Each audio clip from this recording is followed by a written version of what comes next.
Mom, this old man, he played knick-knack on my drum. With a knick-knack, paddywhack, give a dog a bone. This old man came rolling. Rose Fernandez is one of a growing number of carers who dedicate themselves to looking after loved ones.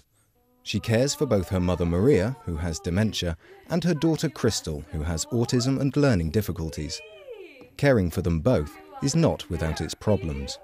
Now my mum's more stable in the chair, but there was a time when she was mobile, and I couldn't explain Crystal about her disability with dementia. I couldn't explain Mum about Crystal's disability with autism. So having two different disabilities in the same house is extremely difficult. So at one point I had to have them separated in two separate rooms, because she would come and get her hair and I would have to separate the two of them, and she would say, "I'm going to get her," and she would run after her. The care packages that Rose has in place for her mother and daughter are very different. For Crystal, she employs care workers through direct payments, whilst for her mother, she relies on agency staff. When the care began, I had this agency that sent carers, 5 different carers in 1 week, and I had to train them. So I decided to call the council and to let them know that I could not manage with this agency. And so they allocated another agency that came along, which did a better job, where my mum has one consistent carer now. But that was through much negotiation with the agency to make them understand that Mum couldn't handle anyone else. Whilst Rose now has a dedicated care worker to look after her mum, she is still struggling with the logistics of her mother's care. Basically, with agency staff, you fit it into a box where you have to work according to the timings they allocate to my mum. But it doesn't work. I just wish it would be more flexible, like direct payments, which is much better. Agency staff visit 5 times a day. The last visit is early evening, which leaves Rose to look after her mother through the night. It's a schedule she's finding taxing.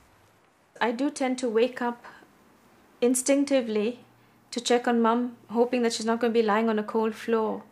So lack of sleep has even showed wrinkles under my eyes. And tiredness.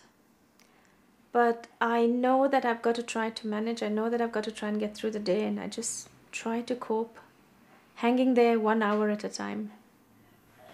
Rose was keen to take control of Crystal's care directly, having had bad experiences in the past.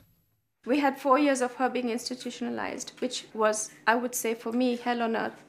Because after 6 months of her being there, I knew that this was not an appropriate placement. She had to be withdrawn, and then the school was closed down. So then she came home with me after 4 years. We spent a whole year together with no placement at all. And that's when I kind of actually pushed for direct payment, because I knew if I got the funding, I could have staff and I could do my training at home.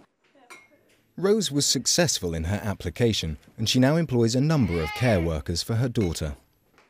With direct payment, it's made life for Crystal much more flexible, and we've had our options open where we can have staff work around Crystal according to the hours we need, according to the hours she needs. It's much more manageable than I think anything else at the moment. Look, what's that? But while self-directed support offers greater control and flexibility for Rose, it does have its drawbacks. I think you need to come up to my office to see the disadvantages. It's the paperwork that we've got to keep records of, the staff, their details, returns, and it's just basically a lot of paperwork, and just basic when you're kind of trying to manage staff, to train them, make sure they're on time, and to organize the whole thing. I think it's one big job in itself. That's all my paperwork that I've got to sort out. There's a lot of responding to do, lots of forms to fill, bills to pay, go to the banks. I'm just going to work with some of them today. Despite the paperwork, Rose has applied for self-directed support for her mother. In the meantime, she continues to try and juggle the demands made on her. This is what usually happens because I have a really busy day and I haven't had any breakfast this morning. I'm sorry, you've got to excuse me. I've got to get some lunch now. If I don't get enough food, I'm not going to have the strength to care for the two people I love dearly. So please excuse me, I've got to eat now. Rose is determined to look after her mother and Crystal at home, but she is aware that by caring for them both, other family members have suffered. Because I've been on my own, raising my kids on my own because my husband died of cancer 20 years ago, I didn't kind of realize what I was doing, but I was neglecting the rest of my children, which has had an impact on them today. Do you want some water? And it's not very good. I'm still trying to hold my family together, and I need help. I'm desperate. I need help. So I have to wait and see what's going to happen.